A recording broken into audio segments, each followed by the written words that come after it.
Let's take a look at the global pandemic numbers now. There are more than 1.7 million cases of COVID-19 around the world.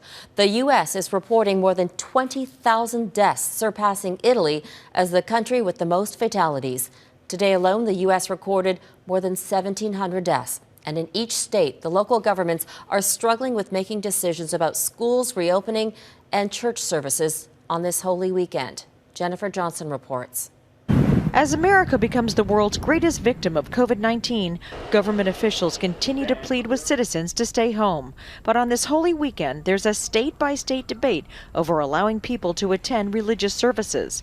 At least 8 states are allowing people to congregate Easter Sunday, including Florida, whose governor continues to preach social distancing. And we said, stay away from crowds, stay home as much as you can, be careful out there. In other states, church parking lots will be patrolled and license plates recorded to enforce 14-day quarantines. But in most cities and towns, pews will be empty, the faithful looking for hope through online services. Be patient. Endure. The Reverend Timothy Cole will speak to his congregation through video after COVID-19 put him in intensive care for 21 days and forced nearly 400 of his parishioners to self-isolate. If anyone was to come to church and get the virus and die, then I think we would all feel really terrible. President Donald Trump backed off from his earlier hope of filling up Easter Sunday churches. Now he's focused on slowly reopening businesses and plans to meet with a new task force studying that next week. The World Health Organization and White House coronavirus doctors are warning if lockdown measures are lifted too early, infection rates could soar again. It's his choice, but I certainly will continue, as I've always had, to give my honest assessment of the scientific and data that is really the evidence that I base my judgments on. But local leaders are really in control of what will reopen and what will stay closed. New York City's mayor has decided to suspend the rest of the school year in America's largest district. It's literally a painful decision to close our schools because we feared at that moment that we would not be able to bring them back. Schools are expected to reopen in September. Lawmakers and educators have learned their lesson on just how dangerous COVID-19 can be.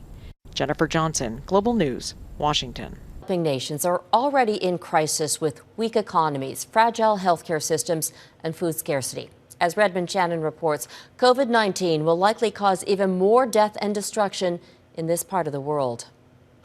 In developing nations like Uganda, COVID-19 threatens to be even more devastating than it has been in Italy, Spain, or New York. Weak healthcare systems, poor sanitation, and cramped living conditions could all contribute to a higher death toll. And with much of the planet on lockdown, these nations don't have the financial resources to support those unable to work. The UN says more than half of the world has no access to income support. We have no food, we have no money. I think everybody has to pray. I'd rather die from disease than from hunger, says this man in India's capital, New Delhi, articulating the brutal choice that so many are facing. The World Food Programme says the crisis will likely worsen the situation in Africa's Sahel region. Drought and violence there have already put millions more at risk of hunger this year. So our major challenge now, all the area, all the routes are blocked and the access are really limited, and we are trying to prepare ourselves to help to avoid the corona spread. For medics preparing for COVID-19, the challenges and dangers are even greater than in the West. We cannot fight a battle when we do not have ammo.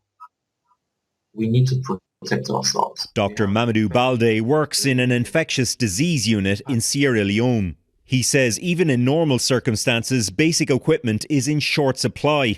The country has just a handful of ventilators. However, Sierra Leone does have the advantage of lessons learned from the 2014 Ebola outbreak. So it put us in a position where communication is easy. Ebola and COVID are quite different, but as long as you say there's an outbreak of a particular disease and you have to involve certain measures, people are already prepared. But many developing countries do not have that traumatic memory. And as the virus takes hold, the only warnings they have are the grim stories currently unfolding in the West. Redmond Shannon, Global News, London.